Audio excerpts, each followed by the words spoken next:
Welcome to the PA Books podcast. PA Books is a production of PCN, the Pennsylvania Cable Network. This program features interviews with authors of books on Pennsylvania people, history, sports, business, nature, and politics. While the focus is always on Pennsylvania, topics like the Revolutionary War, the Battle of Gettysburg, the Industrial Revolution, the coal and steel industries, and authors like John Updike, David McCullough, and John Grogan have a universal appeal.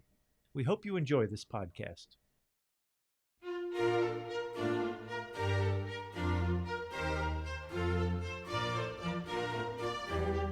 This week on PA Books, Kathleen Waters Sander, author of John W. Garrett and the Baltimore and Ohio Railroad.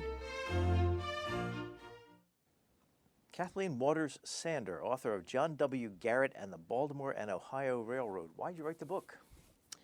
Well, he's a very intriguing figure, and I came across him as I was writing about his daughter, Mary Elizabeth Garrett, who was a great philanthropist and an activist at the turn of the century. And when her father, John W., died, she inherited his great railroad fortune, and instead of squandering it on Gilded Age fun and adventure, she became a great activist and philanthropist. And as I was writing about Mary Garrett, I, of course, came across her father, and in a sort of superficial way, but became very intrigued with him. And at some point I thought, oh, it'd be fun to write a dual biography. But then that would have been sort of overwhelming, and I turned to Mary Elizabeth because she really needed her story to be told. But then that left John Garrett, and his story needs to be told too, so I was very glad to be able to tell it. Why does his story need to be told? Well, he was a very important figure in railroading at the mid-century, 19th century. He took over the B&O, Baltimore and Ohio Railroad, in 1858. He was the 7th president, and the B&O is important because it was the country's first railroad, started in 1828. And it's a legendary railroad. It has been taken in by other railroads. It's now CSX, I think, but in its early years it was the first, and the B&O is considered to be the railroading university of the country because of its techniques, its management, its technology. And he took it over in 1858 when it was really teetering on bankruptcy. We had the Panic of 1857, and the companies, railroads were really feeling the pain. And he took it over at that time, and he stayed in the job for 26 years, which was pretty impressive. Most railroad presidents were shown the door after about 2 or 3 years, but Garrett lasted for a long time, and he just had hit his stride in his job that he had taken over in 1858 when the Civil War erupted. And that, of course, was a major event for everyone, but for the Baltimore and Ohio, it was especially challenging and perilous because the B&O, if you look at a map, it ran right through Maryland and Virginia, through a Union state of Maryland and what became a Confederate state of Virginia. And it was also the only supply line going into Washington. So it was a really critical railroad during the Civil War. And Garrett had been raised and professed to be a Southern Democrat, so he could have just thrown his support behind the Confederacy. But he was also a very smart businessman, and he knew that he had to, that Baltimore and Maryland depended on commerce with the North and with the West. And if he cut those commercial ties, it would have meant really economic hardship for the state. So he was a businessman, not a politician, and he then professed to, or dedicated himself to helping Lincoln and the Union. And he was, the B&O was a real player in helping with the war. What was railroading like in 1858? Well, it was, I'm sure, an adventure. Talking from the passenger's point of view, it could be sort of a challenge to go from one point to another. It was not very safe. In fact, Congress was keeping an eye on all the railroad accidents. I mean, you think, I came up here on the Amtrak and, the trains just pass within inches of each other, and you think, gosh, that computers save us from head-on collisions. But not so in 1858, although there was the telegraph that helped, but there were railroad accidents. The passengers were not particularly comfortable. There were stoves put in the front of the cars, and if you sat in the front of the car, you might be overcome with smoke. If you sat in the back, you would be freezing. If you went under an underpass or through a tunnel, you might get wet. So it was not a great experience. But Americans really, by 1858, had taken to the railroads. At first, they were a little concerned, a little overwhelmed by the technology. But by 1858, the railroads had proven themselves as the primary way to transport goods and people. So it definitely, by 1858, by the 1850s, there were a lot of railroads, the big four, of which the B&O was one. There was the B&O, the Pennsylvania, John Garrett's constant nemesis, and also the Erie and Vanderbilt's New York system. So they were considered the big four. But by 1858, dozens of little railroads were sprouting up. I guess we can equate that with the aviation business now, where you have the big airlines and then you have the little ones that are constantly sort of undermining the routes and the fares and that sort of thing. So it was very similar. What did it take to start a railroad back then? It took a lot of risk. In the case of the B&O, it was funded both through private investment and also through public investment. And because it was the first major capital expenditure in the country, it just could not be funded with private investors buying a few shares of stock. So the state of Maryland and the city of Baltimore had to pitch in a lot of money. And so it took a lot of money. And that dual ownership proved to be a real problem for every president of the B&O, because that meant that the board had to be represented by both private interests and public. And the private investors, of course, wanted money. They wanted their profits back. They wanted their investments back through dividends. Public investors wanted whatever was good for to bring business to Baltimore and to Maryland. So there was always a lot of acrimonious debate on the board with the B&O. So like the city of Baltimore or the state of Maryland were stockholders in Oh, yes, in the big railroad? stockholders, yes, definitely. And Garrett was elected in 1858 to represent the private investors, which is something that he held to through his whole presidency by making sure his investors got their investment back through dividends. And this, of course, caused problems too. But yeah, it was a very unique situation to have that kind of ownership of on the board. I want to back up a little bit to you said the B&O was the first chartered railroad. Mm-hmm.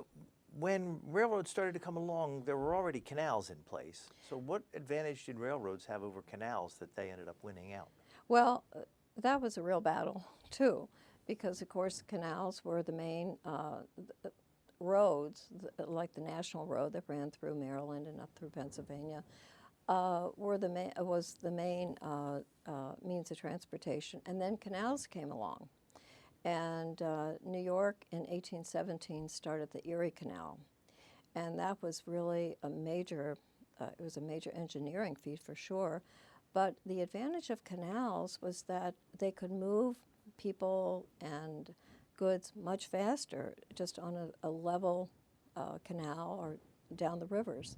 And it cut transportation costs by 90% as opposed to overland. But the drawback with canals is that in the north they froze in the winter. And so that impeded their ability to move freight and passengers.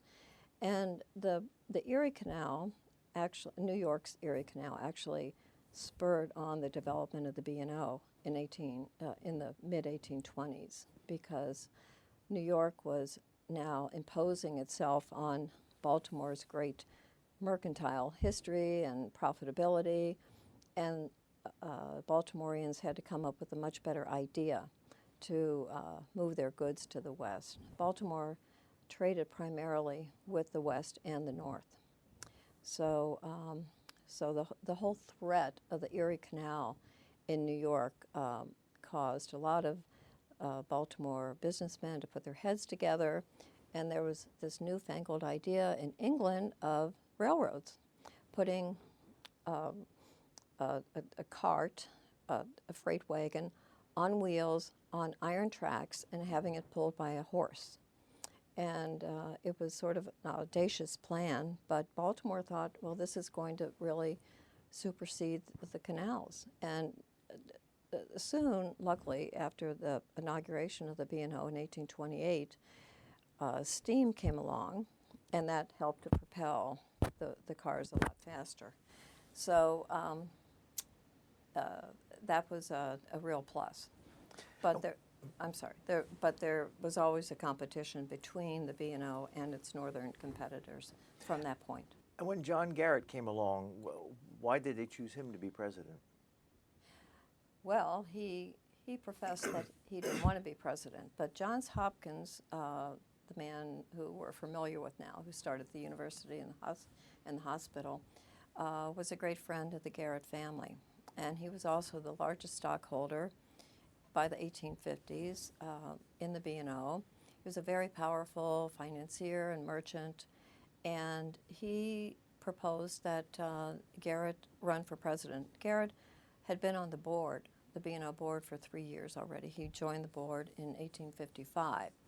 And from the moment he stepped into the boardroom, he started displaying his authoritarian style, and he was very knowledgeable about transport and commerce. He had grown up with that in his father's firm, so he knew about these issues, but he didn't know a lot about railroading.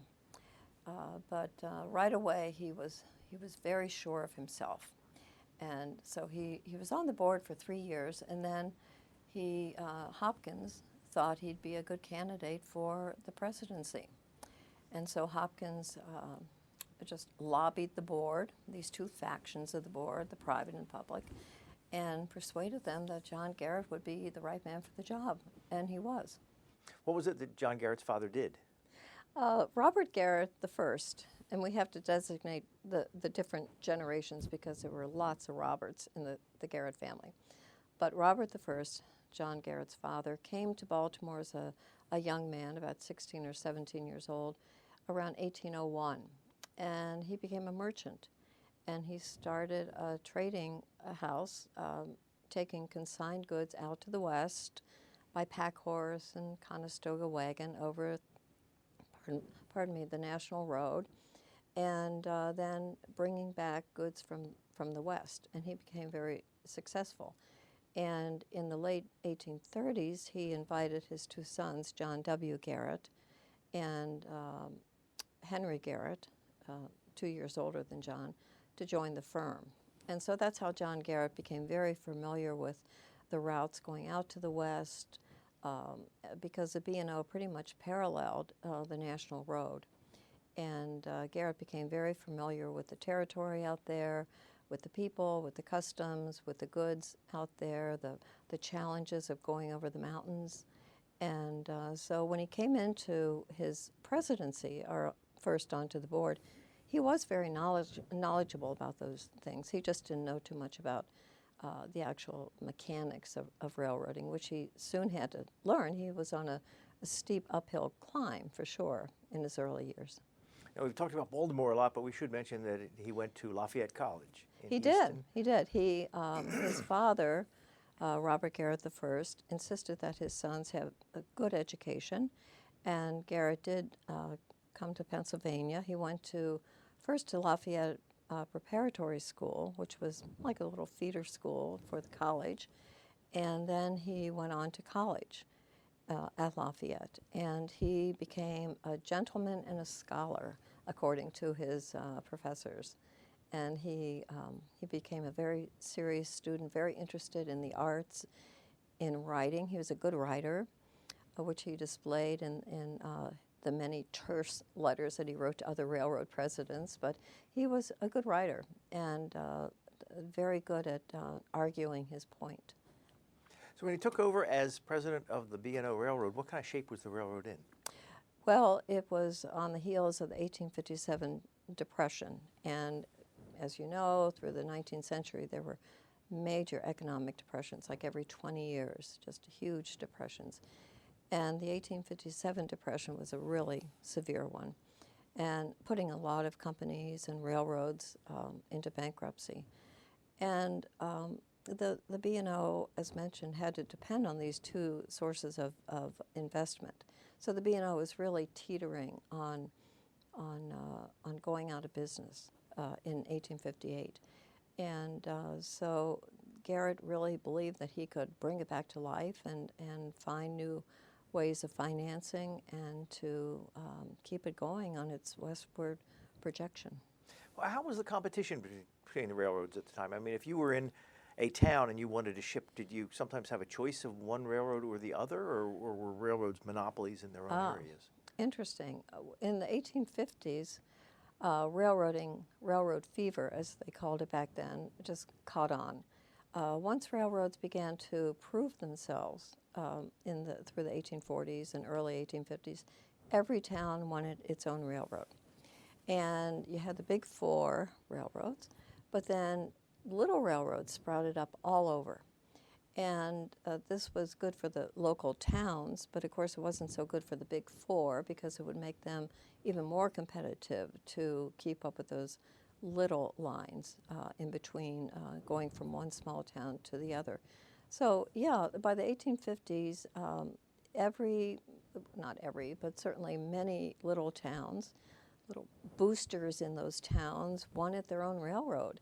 And those smaller ones could then connect to the larger ones. Was there any regulation of it? There was no regulation for the railroads until the late 1880s after Garrett's death. So the railroads had a lot of free rein. Now Congress was concerned about accidents because those happened pretty frequently and were pretty gruesome. But other than for that, there was no accounting or financial oversight. The railroads were all powerful in the 19th century, particularly after the Civil War. They ruled the roost, and no one wanted to interfere with railroads and their ability to really build the country economically in the hinterlands. So no one wanted to get involved with that. Did they do any collusion among themselves? Like, well, I'll build this line over here if you build your line over there and don't interfere they with did me. begin to cooperate with each other, which in the 1850s was a real different way of dealing in business. I mean, usually businesses would not, a merchant here would not want to cooperate with a merchant down the road. I mean, they would want to compete.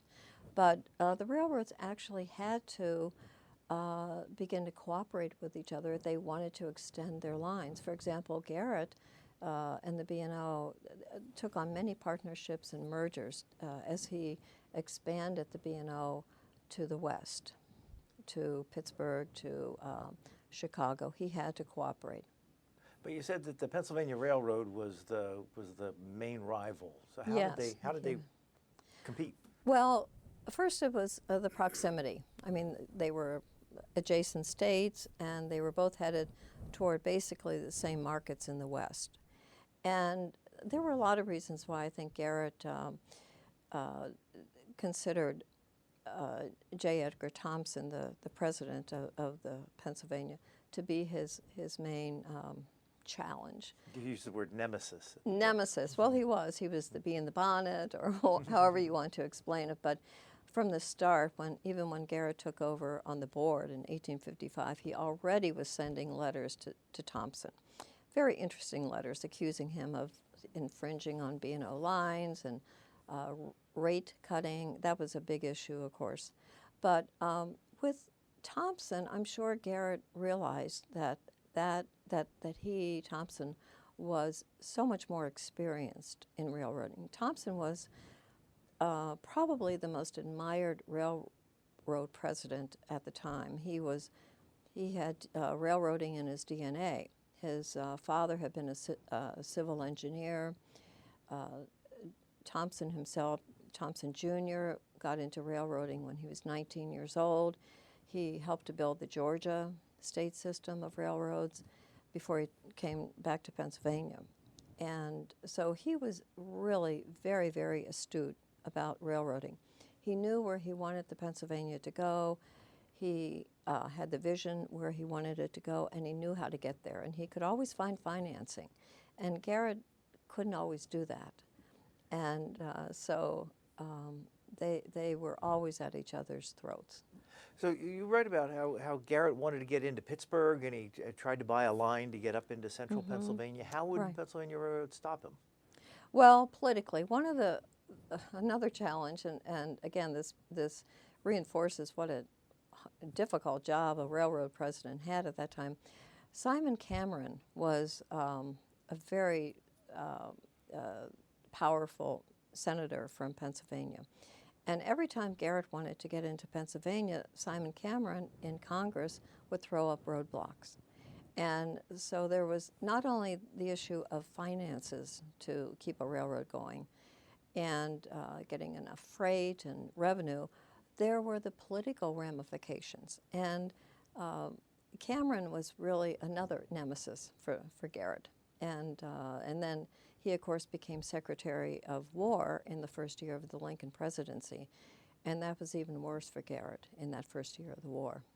So there were the political problems too. How was it worse for Garrett? Because you'd think that the North would be relying on the railroad for the war effort. Right, that would be the logic. But Cameron had interests, financial interests in the Pennsylvania. So he took advantage of the B&O's vulnerable position during the war, especially the first couple years of the war, and he wanted to just again throw up roadblocks to keep the B&O under control. And what he did in the first year of the war, he didn't help Garrett to resupply his trains or to rebuild the trains after the Confederates attacked the B&O ferociously during the first year or two of the war. So Cameron was just always in the way. Well, you say the B&O kind of took the brunt of the Civil War in tearing up railroad lines. So who paid to rebuild them?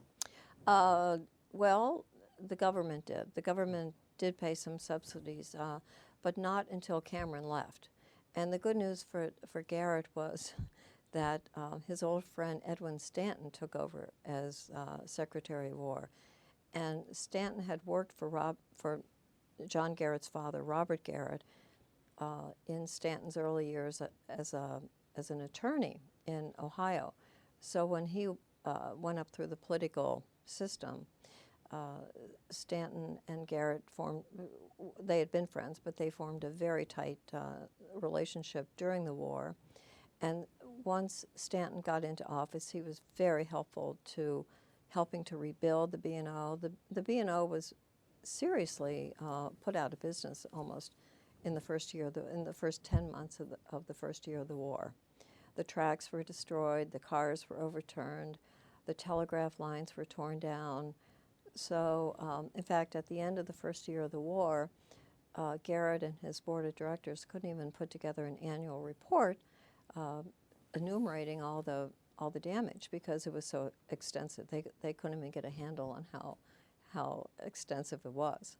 Did they make any money during the war? I mean, was it good for business? They did. I mean, the government reimbursed them, but for Garrett was and the B&O were definitely held back during the war. They were the only railroad that took the brunt of the action, and even though the government compensated, the government was slow to compensate. financially. So by the end of the war, Garrett was definitely behind the other railroads. You said earlier that Garrett was a Southern Democrat, and you say in the book he was a James Buchanan supporter. And was there some thought that he was a Southern sympathizer, and was there some moment that he could have gone either way, supporting the Yeah, I North or think, the South? well, he could have gone either way. In 1860, he actually publicly said that the B&O was a Southern line, and which it really wasn't, although it had done some business with the South. How far south did it go? Oh, down through North Carolina and Virginia, North Carolina, not very far south. But yes, he could have gone that way, definitely. And in 1860, he said this is a Southern line. And then by 1861, with all the riot of April 19th, when Lincoln's troops that he was bringing down from after the firing of Fort Sumter, Lincoln brought 75,000 troops through Baltimore. There ensued a huge riot, and after that, Garrett said, we are going to go with the North. Was that on the B&O line that those soldiers were? Yeah. What happened was, after the firing of Fort Sumter on April 12th, even though newspapers at the time said, this is not going to amount to anything, nothing's going to happen. Well, Lincoln was not so sure of that, so he called up for 75,000 volunteers. And yes, they came down from the north on B&O and B&O connected lines. And in Baltimore, there was at the time a very strange city policy that a train coming down from the north had to stop on one side of the harbor, and then the cars had to be pulled through the city to another station to continue on south to Washington. And it was during that transporting of the cars that the mob of Baltimoreans just started surrounding the troops. And there were something like a dozen people killed during that. But at that point, early in the war, Maryland was really leaning towards secession. And luckily, Marylanders, like Garrett, came to their senses and realized that would just not be good for business. But you say that John Garrett's brother was a secessionist. Oh, yes, and a very avid one. In fact, he was thrown in jail at one point. Yes, he was. He was very much in favor of the Confederacy. At first, he didn't want the South to break away from the Union, but he believed in slavery, and he believed in the Confederate cause. And what's really interesting about the Garrett story is that there's not too much information between the two brothers, not much correspondence. They remained very close throughout their lives. If John Garrett disapproved of his brother being a Confederate sympathizer, he didn't say. But yet Henry Garrett, the brother, was always off demonstrating in the streets. He was writing letters to people favoring the Confederacy. But John Garrett never really commented on this in any correspondence.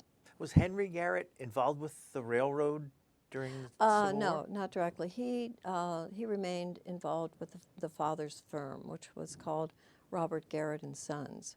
And after the father, Robert Garrett I, died, Henry just took over the firm. And he was a very astute businessman, and James Buchanan relied on him for financial support or financial advice. And he was a very bright man, but he just favored the Confederacy. And John Garrett's son, Robert, ran off to join the rebel army. He did, yeah. This is the second Robert Garrett II.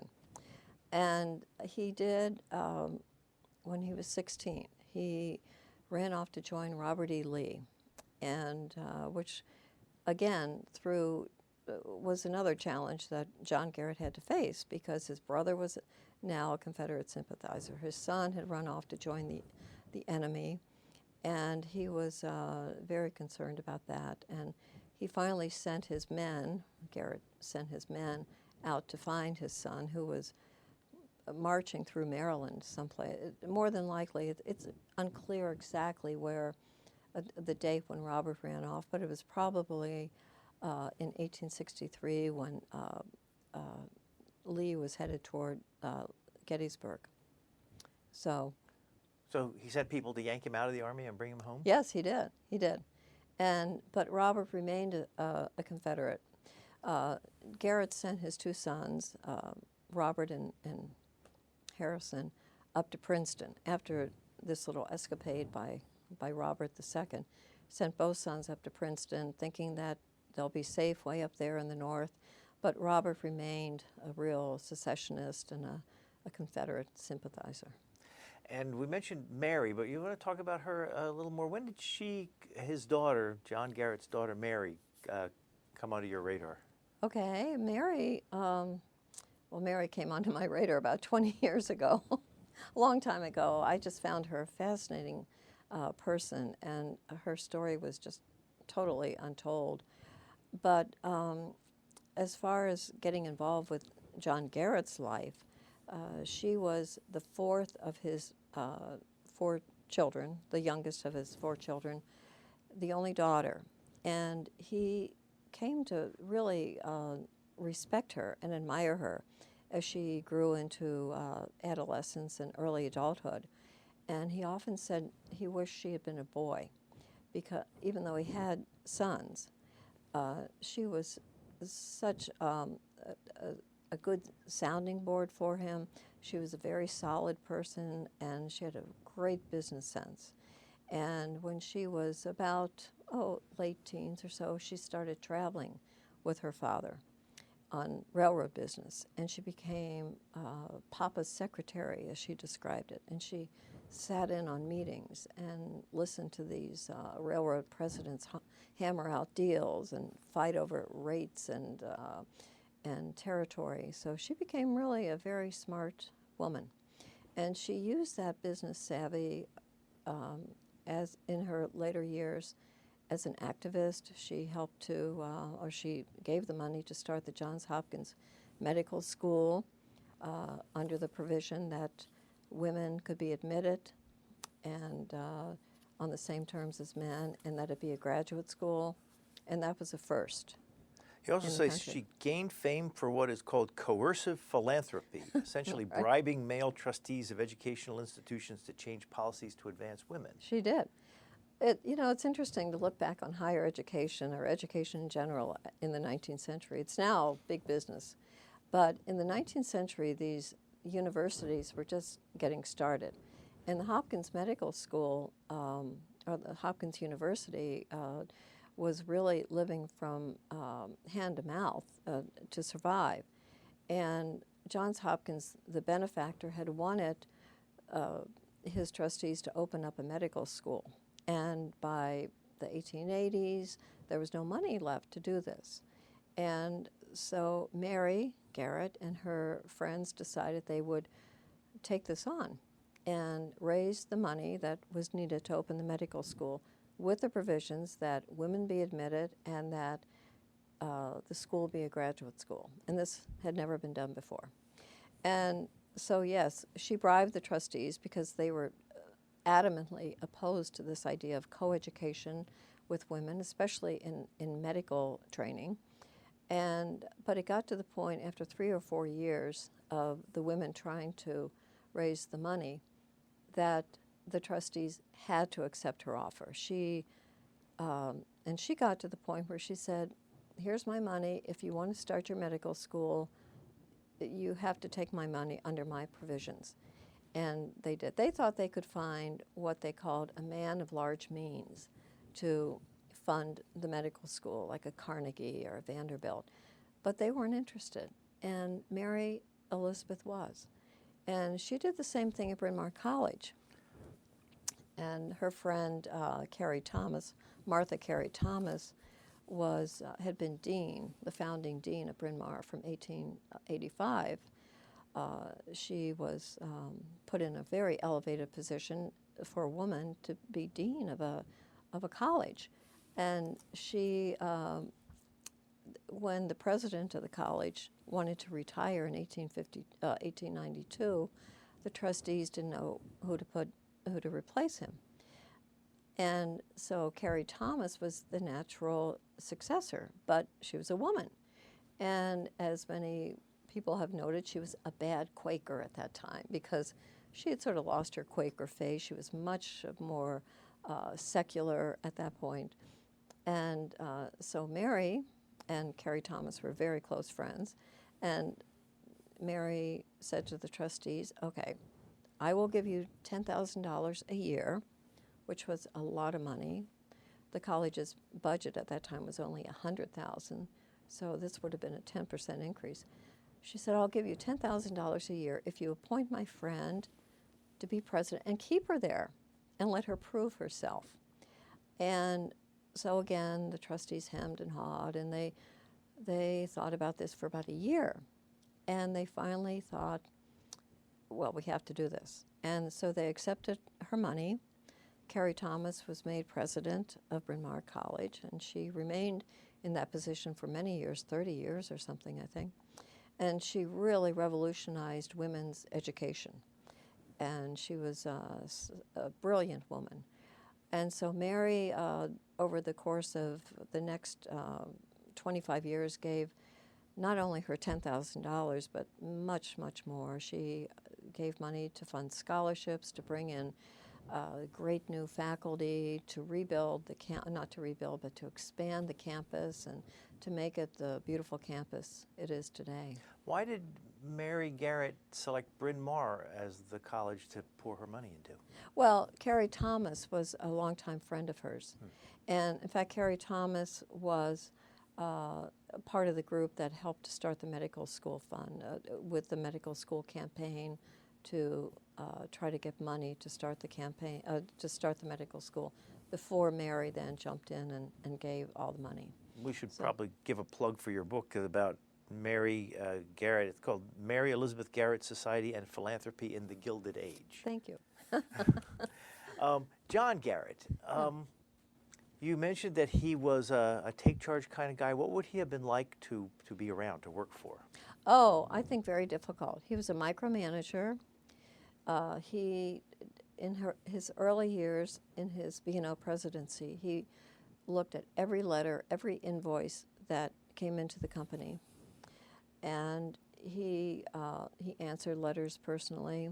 He was a micromanager with his family as well, with his children, and with Mary Garrett, he pretty much controlled their lives, told them what they were going to do in their lives. So I think he would have been extremely autocratic and very domineering. He showed his true colors many times, especially as a trustee of the Johns Hopkins University. He came to blows with other trustees and also with other railroad presidents. He would huff out of meetings if he didn't get his way, but I have a feeling a lot of them did that. These were not men of small egos. What would it have been like to be in a negotiating session with him? Well, he prepared for it in advance. His main tactic, if he didn't know the exact agenda, his main tactic was to defer any sort of action. Even if the plan put on the table was a good one, if he wasn't sure, he would just simply walk away from it. But I'm sure he was a very hard negotiator, and he often, with the Pennsylvania, again, he came out on the short end of things. But yeah, I think he could hold his own. But he did eventually get his railroad into Pittsburgh. He got his railroad into Pittsburgh, and that incident actually goes back many years because many Baltimoreans wanted the B&O to go to Pittsburgh from the beginning. And the board of directors thought differently. They wanted to go down to Wheeling, which would have been a much more southern route. And Pittsburgh at the time in the 1850s and then after the war was a booming city. It was the main hub in the upper Midwest. And so there was no real logic to go to Wheeling, except that the board of directors thought in the 1850s, when they were doing that route, that by the time the B&O, got into Pittsburgh, Thompson and the Pennsylvania already would have been there, and that would have put the B&O out of business, or certainly lessened its business. But yeah, Garrett got the B&O into Pittsburgh in, I think, 1871 after the war. Then he went on to Chicago, St. Louis, Cincinnati. He also started 2 routes down through the South, which was pretty interesting. Although the South, after the Civil War, was just economically devastated. And Garrett and the Pennsylvania, and other railroads as well, thought that there were pretty plum pickings down there in the South. And so Garrett established 2 routes on either side of the Allegheny Mountains to go down to the South. He wanted to get to North Carolina and then on to the untapped, or I should say just devastated markets of the South. But Tom Scott, who was Thompson's vice president of the B&O, stopped him, cut him off, and so Garrett could never really realize those 2 routes down through the South. When you mentioned a story about the Connellsville and Pittsburgh Railroad and how that played into the B&O getting into Pittsburgh, how'd that work out? Well, that was just a railroad that had, it was one of the smaller railroads. It was an independent? It was an independent railroad, and it was a possibility that the B&O could have used that in the 1850s. But again, the B&O directors wanted to go to Wheeling. But after the war, Garrett jump-started that idea as a way to connect the B&O in Maryland up to Connellsville and then over to Pittsburgh.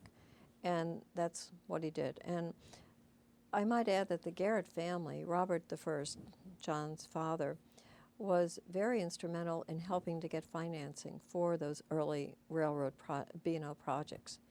And he was a real believer in the railroad, in the B&O. So Garrett was familiar with that little line that just sort of sat up there, and then after the war, he then connected it into Pittsburgh. Did they ever mend fences with the Pennsylvania Railroad, or were they always enemies? Not in Garrett's lifetime, no. No, in fact, well, Thompson died in 1872, and right after, well, a few years after the war, and then Tom Scott took over. And Tom Scott was even more of a foe than Thompson. And so, no, they never really mended fences. In fact, Garrett, during the Civil War, or after the Civil War, when Garrett decided to, well, he had to make up for lost time. That's when he went to Pittsburgh and over to Chicago. And during that time, the Pennsylvania was eyeing New York because Thompson and Scott knew that New York was the future. And Garrett was still thinking in terms of the Midwest and Pittsburgh. And so in the 1870s, Garrett decided it was time for him, the B&O, to get up to New York. But by that time, in the 1870s, that was the most congested part of the country, as it is today. So they had to build a whole set of tracks? They had to build tracks, they had to merge, they had to partner, or buy out other small railroads. Oh, there was a Philadelphia, Wilmington, and Baltimore Railroad? Mm-hmm, yes. And that's how Garrett extended all of his lines to the west and up to New York by buying, partnering, merging with those other lines, yeah. And he did end up getting a station in Philadelphia, which was not too far from where we're sitting. Yes, here. That's right. And his son, Robert II, actually helped to get that line, that independent line, that B&O line from Baltimore up to Philadelphia. And that was again a huge feat to overcome. Did they carry passengers everywhere they carried freight? You know, I'm not sure.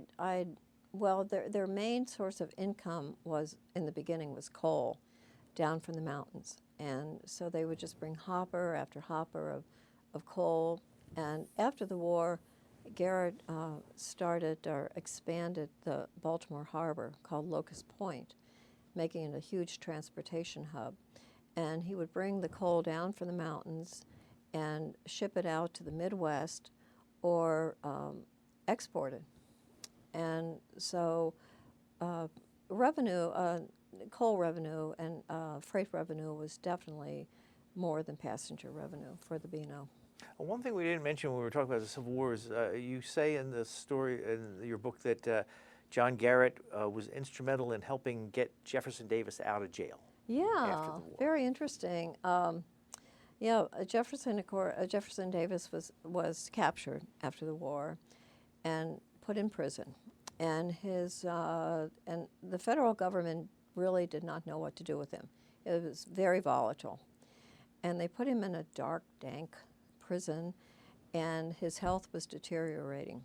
And his wife, Verena, went all around the country asking politicians to please get her husband out of jail because he was in bad health.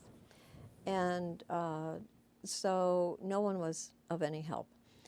She finally came to Garrett, met with him in his house in Baltimore, and she pleaded with him to help. She knew that Garrett was a friend of Stanton, and Stanton was basically her husband's warden because he was Secretary of War. So Garrett, having sympathy again for the South, or maybe just having sympathy for her, said, I'll go to Washington, I will do whatever I can do. And he did. The next day he went down on the train and he went into Stanton's house. Stanton was sick in bed with the flu. And Garrett didn't care. He just barged into his bedroom and said, we have to do something with Davis. If he dies on our watch, he's going to be a martyr, and we have to do something. We have to get him out of jail and sent back south to his home. And so Stanton was agog, said, oh, we can't do this. But the other option was to try him, to put him on trial in Virginia, where he was being held, and putting the Confederate president on trial in the largest slaveholding state in the South would have been just a disaster. So finally Stanton and some of the other politicians agreed that they had to just get Davis out of their watch and sent back home. And Verena Davis and Garrett remained friends for many years. They corresponded. She went up to New York after the war and had a whole new life. So they were afraid Jefferson Davis would die in jail on their watch, and so they let him out, and he lived another 20 years. He did, yeah. He lived on in the South and in his home. The other thing in your book, you say that it's the B&O Railroad that carried Lincoln's body from Washington north after his assassination, which is interesting because the B&O was also one of the main legs of the journey from Lincoln's journey from Springfield into Washington for his inauguration in the winter of 1861. He was inaugurated in March of that year. And so it was ironic that 4 years later, his body would be transported back on B&O trains. John Garrett was president when he died? Or did he was resign president before? when he died, 1884. He had been in very bad health for many years, beginning in the mid-1870s when he was in this forensic frenzy of building and expanding and building hotels and doing all sorts of things after the war, catching up.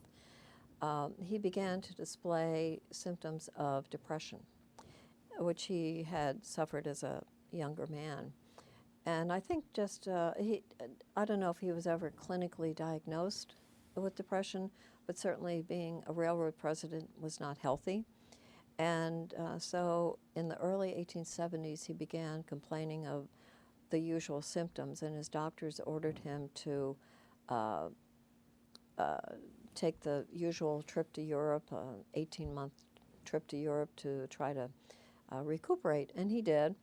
but he never really recovered. And so for the next 8 years, 9 years, he remained very ill, just going back and forth to Europe, still maintaining control over the B&O. And yes, he died in 1884 in Deer Park, Maryland. He grew a beard late in life. He did. He grew a beard, and he looked very different from the very handsome young man that he was when he was 25 or 26. And yes, he was not in good health at the end of his life. And his wife had died a very untimely death just 10 months before. She had been thrown from a carriage and suffered brain injury, and she never recovered. And Garrett was very, very close to his wife. She was really the ballast in his life. And when she died, I think he just sort of gave up. What kind of shape was the railroad in when he left? Well, it was certainly very expanded from what it was in 1858 when he took over, out to the Midwest, to Chicago, up to New York. The two routes to the south had sort of died out, but it still was in very precarious, as always, a very difficult financial situation. And then after 3 years after he died, there was the B&O went into receivership. His son Robert succeeded him as president in 1884 through 1887, and at that time, well, Robert was just not cut out for railroading, and the B&O went into receivership, and there were investigations about Garrett's bookkeeping. There's some question about he misrepresented how much debt the railroad held. Right. Is that right? He probably did, and this is the report of 1888 said that he had conspired in tricks of bookkeeping, is what the report said. But we have to remember that in the annual reports for railroads and probably all corporations at that time, the annual reports were the primary public relations tool of any president. And they didn't have slick brochures like companies have now. The annual report served a lot of purposes. And one was to show investors that, oh, this is a very solid company. We are free of debt, or what debt we do have we're paying off regularly. Our revenues are healthy, our expenditures are down. And so, yes, he was probably doing that, but most economic historians will say that every railroad president was doing that to some extent. They had to. And as the B&O expanded, merged, and took in other railroads, it had to take into account their accounting systems as well. And all of those accounts had to be folded into the big B&O account. So they may have had different accounting systems than the B&O. So it was certainly a very untidy way of keeping books, we'll say that. And there was federal, the FTC came along, and there was federal regulation of the railroads, but after Garrett's death. You refer a couple times in your book to the Railroad Gazette. What is that? How was that helpful to you in writing this book? Oh, it was wonderful. There were a lot of, it was one of the trade journals. There were a lot of those journals that popped up around the 1850s as railroads were just making their dominant appearance in the country. And they were very helpful to all railroads and to investors and to the general public. And as far as my research, it was just a great source of information. But reading through it, it was very interesting because the journals were quite big, about 8-point type, with many articles about every railroad. But no, very, very interesting. And you just get a whole picture, reading through these journals, get a whole picture of what was going on in the railroading world at that time. Are you a railroad buff? I am now. I'm basically a women's historian. My first two books were about women. And again, Mary Garrett led me to write about her father. But no, I love railroads. How could you not love a railroad? And the B&O is just, being the country's first railroad, is just a fascinating topic. And the B&O Museum in Baltimore, late in Garrett's life, he hired a public relations man. And Major Joseph Pangborn, who was not a major, but that didn't matter to him. And he put together, great information about the B&O, but he also was the first one to collect all of the old locomotives that had been scattered around the country in the cars. And he brought them all together, and they are now in the B&O Museum. So going to that museum is just wonderful. It's just fascinating. We also say the B&O stole the show at the Centennial Exposition. It did, 1876. 1876. And that was when Garrett first got the idea to really preserve the B&O as the country's first railroad. The country was just beginning to understand its history and appreciate its short but colorful history. And Garrett sort of latched onto this and thought, well, the B&O is a big part of that history. And that's when he started, he got the idea to hire a public relations man to write not brochures, but to come up with slogans that would make the B&O very different from other railroads. The B&O, by that point in the 1870s, was not as extensive and fast as some of the other, like the Pennsylvania or the New York system.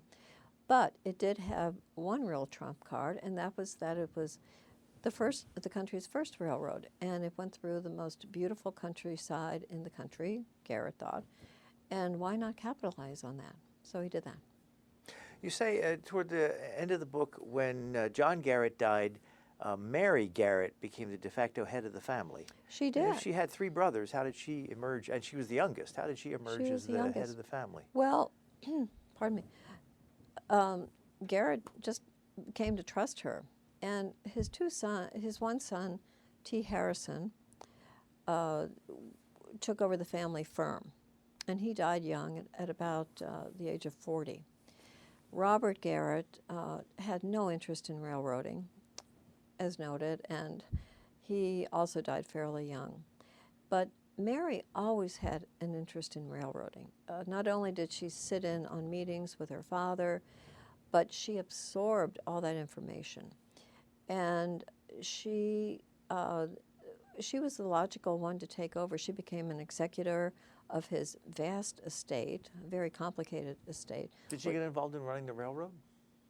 Behind the scenes, because the Garretts owned the majority stock, and Mary held on. She had a faction of the board of directors who backed her ideas. So if she didn't like a new president that came in, out he went. So yeah, she had some clout, definitely.